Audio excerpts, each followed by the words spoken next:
How do HTTP headers work with HTTP methods and API requests?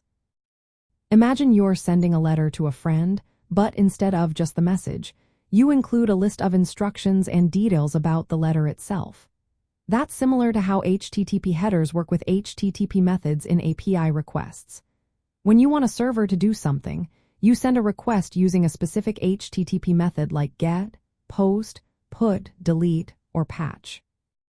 Along with that, you attach headers that tell the server more about what you're asking for or how to handle your request. HTTP methods are like verbs that tell the server what action you want to perform on a resource.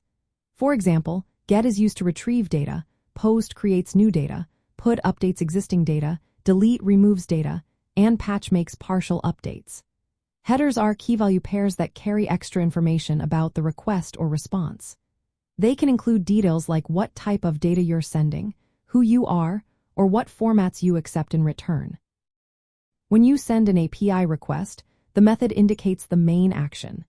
The headers give the server context to understand how to process that action.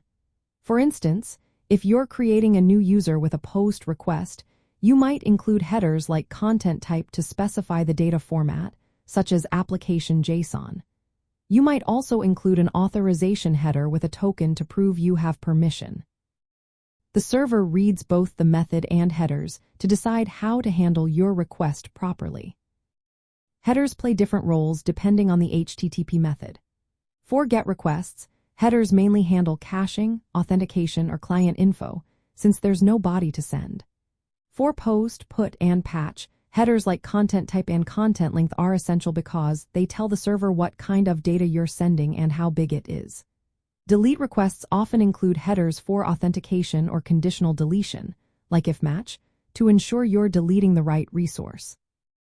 Some common headers you'll see in API requests include content type, which states the format of your data, authorization for credentials, accept to tell the server what response formats you can handle, and user agent to identify your client software.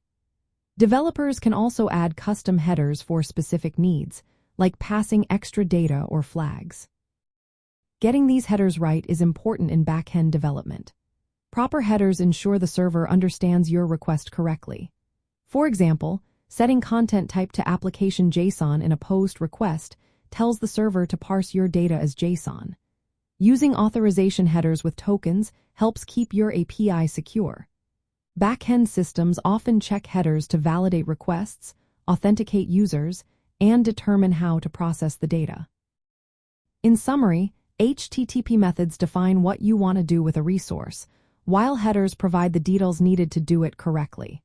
Together, they make sure your communication with the server is clear, efficient, and secure. Understanding how headers work with HTTP methods helps you design better APIs and handle requests smoothly.